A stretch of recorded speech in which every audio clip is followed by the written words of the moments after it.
Veins తో బాధపడుతున్నారా? భారతదేశంలోనే బెస్ట్ ట్రీట్మెంట్ అందించే ఏకైక హాస్పిటల్ ఏవిస్. నమస్కారం, వెల్కమ్ టు సుమన్ టీవీ. నేను గీతాంజలి. ప్రస్తుతం మనతో పాటు భారతీయ శంకరపీఠం వ్యవస్థాపకులు, ప్రముఖ ఆధ్యాత్మికవేత్త, బ్రహ్మశ్రీ అన్నవరపు తిరుపతి మూర్తి అవధాని గురువు గారు ఉన్నారు. వారితో మాట్లాడదాం. గురుగారు నమస్కారం అండి. ఓం శ్రీ మహాగణాధిపతయే నమః. గురుగారు 29 అమావాస్య, 30వ తారీఖు యుగాది. అయితే చాలా మంది కొన్ని సందేహం, ముందు అమావాస్య ఎప్పుడు వచ్చే పద్ధతి అయినా కూడా ఇల్లు ఎప్పుడు శుభ్రం చేసుకోవాలి, దేవుడి పట్టాలు ఎప్పుడు తీయాలి, ఎప్పుడు శుభ్రం చేసుకోవాలి అనేది చాలా ఇది ఒక సందేహం అండి. ఇల్లు శుభ్రం చేసుకునే విషయంలో అంటే నియమాలు ఏమన్నా ఉన్నాయా? ఈ సమయంలో ముందు రోజే చేసుకోవచ్చు, ఎందుకంటే 28 కూడా అమావాస్య ఉందని చెప్తున్నారు. మరి ఇంకా 27నే శుభ్రం చేసేసుకోవాలా? మరి ఈ 2 రోజులు అంట అనేది ఒకవేళ వస్తే గనక ఇంట్లో అప్పుడు పరిస్థితి ఏంటి? లేదు ఉగాది రోజు ఉదయమే శుభ్రం చేసుకున్నా పర్వాలేదా? వీటి గురించి ఈ సరే, మనకు ఈ అమావాస్య కూటమిలు ఇవన్నీ తీసి పక్కన పెట్టేస్తే, ఎప్పుడైనా సరే మనము పూర్వరాత్రో ముందు రోజు రాత్రి చేసుకోవాలి. ఎందువల్ల ముందు రోజు రాత్రే మనం అన్నీ బాగు చేసుకోవాలి. దేవాలయం అంటే దేవతా విగ్రహాలు తుడుచుకోవడం కానీ, కడగడం కానీ, బొట్లు పెట్టుకోవడం, అలంకారం చేసుకోవడం అనేటువంటిది ముందు రోజు రాత్రే మనం ఏదైనా చేసుకోవాలి. 2 రోజుల ముందు కూడా మనం చేసుకోవచ్చు కదండి అని కొంతమంది అనుకుంటూ ఉంటారు. అది 10 రోజుల ముందు కూడా మనం చేసుకోవచ్చు అండి.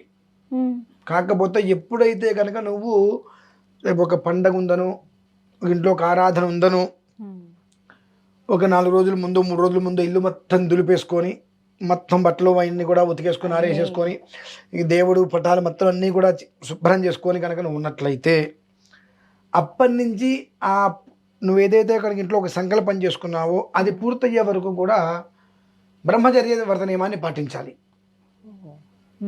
అలా పాటించడం అనేటువంటిది కుదరచ్చు, కుదరకపోవచ్చు. కనుక పూర్వరాత్రౌ అంటే ముందు రోజు రాత్రి, అంటే వాళ్ళ రాత్రి నిద్ర తలస్నానం చేసుకొని రేపు ఉదయం మనం ఏదైనా పూజ ఉంటుంది, ఇవాళ సాయంత్రానికల్లా మొత్తం అస్తమానం వరకు మొత్తం అంతా అస్తమానం తర్వాత మళ్ళీ చేయొద్దండి.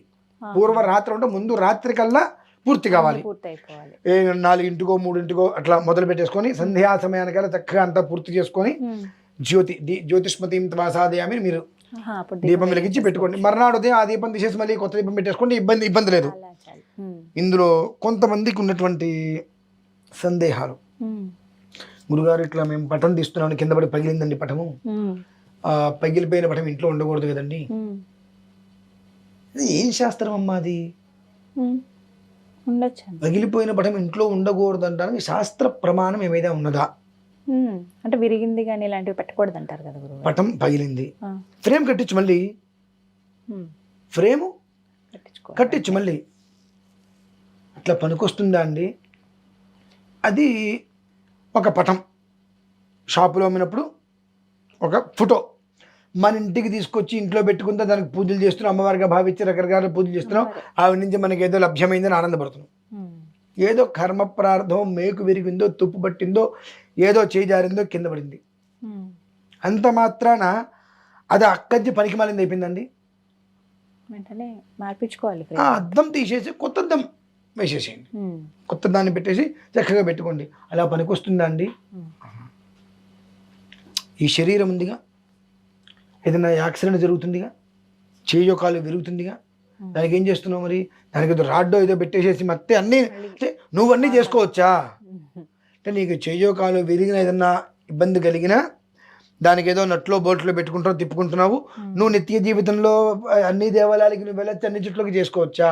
నీ ఇంట్లో ఉన్నటువంటి చిత్రపటం మాత్రం కింద పడితే అది నీకు పనికిరాదా? ఎక్కడ ధర్మం ఇది?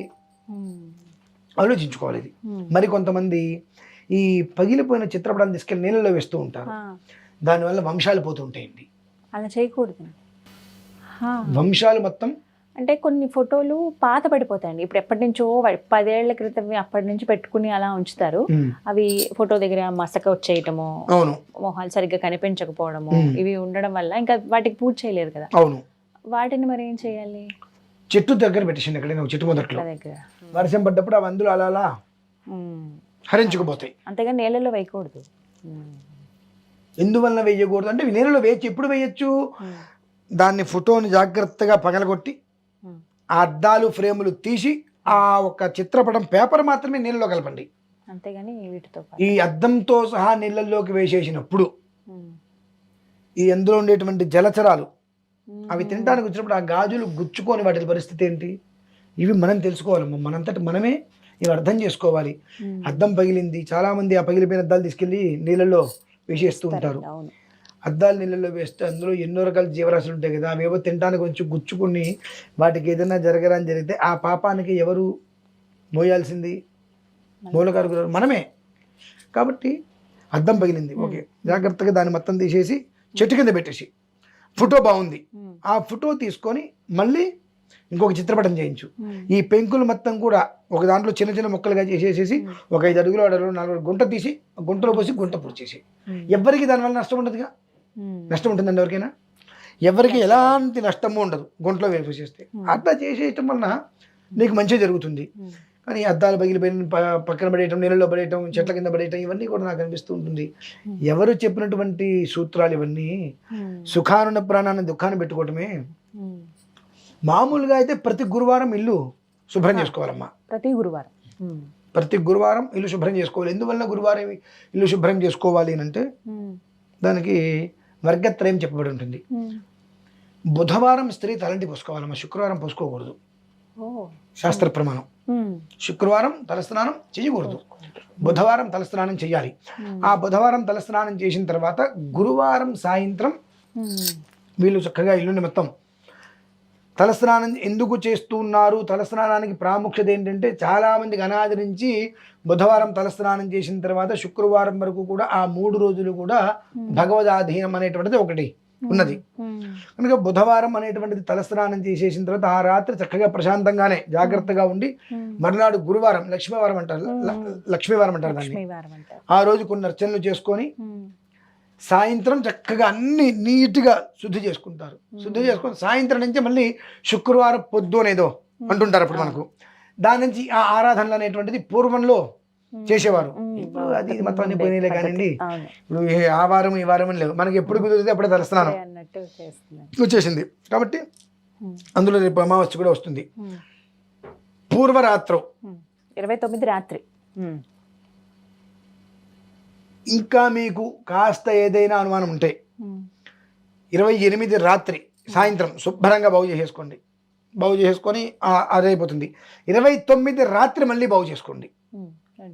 ఏదైనా కాస్త ఇది ఉన్నట్టయితే కనుక ఆ మూల ఏదైనా మీకు కాస్త అనుమానంగా ఉందంటే 29 రాత్రికి కూడా మరలా శుభ్రంగా చేసుకోగలిగితే అది ఎప్పుడు 29 రాత్రి అనేటువంటిది దీనికి సంధ్యా సమయం వర్తించదండి.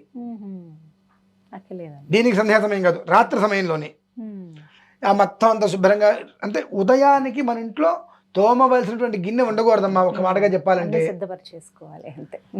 తోమవలసినటువంటి గిన్నె ఉదయానికి ఇంట్లో ఉండకూడదు. ఉదయం తోమవలసిన గిన్నె ఏదైనా ఉంది అంటే మీరు స్నానం చేసిన తర్వాత ఇల్లు ఊడ్చుకొని దీపారాధన చేసిన తర్వాత ఇంట్లో టీనో కాఫీనో పెట్టుకుంటే ఆ గిన్నె మినహాయిస్తే తోమవలసినటువంటి పాత్ర ఇంట్లో మర్నాటికి ఉండకూడదు. అది మనకు ప్రధానం తీసుకోవాల్సింది. అప్పుడు ఆ ఇల్లు శుచివంతంగా ఉంటుంది. ఎప్పుడు ఆ ఇల్లు అప్పుడు శుచితో ఉంటుంది కూడుకొని. లేదనుకోండి నిన్న రాత్రి విధానాన్ని బట్టి అందులోనే ఉంటే మర్నాటికి అదే అశుచి ఇల్లు మొత్తం కూడా ఆపాదిస్తూ ఉంటుంది. కాబట్టి మనకు కొంచెం ఆ అశుచి అనేటువంటిది ఉన్న చోట లక్ష్మి అమ్మవారు వెళ్ళిపోయి జ్యేష్ఠాదేవి పెద్దమ్మ తెలుసా? పెద్దమ్మ విన్నాను. దరిద్రం పెద్దమ్మ. ఆ దరిద్ర పెద్దమ్మ అనే ఆవిడ వెంటనే ఇంటికి వస్తుంది. ఆవిడ ఎక్కడ ఉంటుందంటే ఇటువంటి చోట్ల ఉంటుంది. అన్ని చోట్ల లక్ష్మీదేవి ఎక్కడ పడితే అక్కడ ఉంటుంది కానివ్వండి, ఈవిడ ఎక్కడ పడితే అక్కడ ఉండదు. ఆవిడకి చాలా అంటే చాలా శుచి ఎక్కువ. ఎక్కడైతే ఇంట్లో పూజలు ఉంటాయో, ఏ ఇంట్లో అయితే కనుక ఉదయం సూర్యోదయంలో స్నానం చేయకుండా ఉంటారో అటువంటివి ఆవిడ నేనున్నాను కూడా వచ్చేస్తుంది అక్కడికి. కాబట్టి ఇల్లు శుభ్రం చేసుకోవాలంటే మామూలు రోజులలో గురువారం సాయంత్రం సంధ్యా సమయానికి, ఇటువంటివి ఏదైనా పర్వదినాలు వచ్చినప్పుడు రాత్రం పూర్వరాత్రం ముందు రాత్రి శుభ్రంగా తీసుకొని మర్నాడు ఉదయానికి శుభ్రంగా నీకు ఇది తోముకోవాలి, ఈ దీపం కుంది తోమాలి, లేదంటే ఇది తోమాలి అనేటువంటిది లేకుండా అన్ని తీసుకొచ్చి దేవుడి దగ్గర పెట్టుకోవాలనేటువంటి రీతిలో పెట్టుకునేటట్టుగా ఉంచాలమ్మా. అది విధానం. చిన్న సందేహం లేదు, ఇదే సందేహం చాలా మంది అదే అడుగుతారు. అంటే అమావాస్య రోజు తోడవచ్చా లేదా శుభ్రపరచచ్చా? కానీ అమావాస్య అంటే ఎప్పుడూ కూడా చక్కటి యోగాన్ని జీవితాన్ని పూర్తిగా కూడా మార్చగలిగేది కనుక పూర్వరాత్రి ఉన్నప్పుడు ఎప్పుడైనా అమావాస్యకి చతుర్దశి రోజు నాడు మొత్తం అన్ని చతుర్దశి నాడు పూర్వరాత్రి సాయంత్రానికి రాత్రి అన్ని శుభ్రంగా బాగు చేసుకొని ఆ ఇంట్లో అమావాస్య రోజు నాడు ఇంట్లో దీపాలు పెట్టి అంటే కరెంటు లైట్లు వెలిగించినా వెలిగించకపోయినా ఈ దీపారాధన చేస్తాం చూశారండి. ఈ చేసేటువంటి దీపారాధన కాంతితో ఇల్లు మొత్తం కూడా సువర్ణ కాంతిమయంగా ఏ ఇల్లు అయితే ఉంటుందో ఆ ఇల్లు సర్వము శతం వా సహస్రం వా అపరిమితం వా అనేకధ సహస్రధ అపరిమితధ శ్రేయస్సుగానే ఉంటుంది ఎప్పుడు కూడా. ఇది లేదు అనేటువంటి పదం లేకుండా ఉంటుంది ఎప్పుడు కూడా. కాబట్టి ప్రతిదీ పూర్వరాత్రం ఆ ఉదయానికి మనకు ఇది తోమవలసిన పదార్థము వస్తువు అనేటువంటిది లేకుండా ఉండాలి అంతే. ధన్యవాదాలండి, సందేహాన్ని నివృత్తి చేశారు. నమస్తే.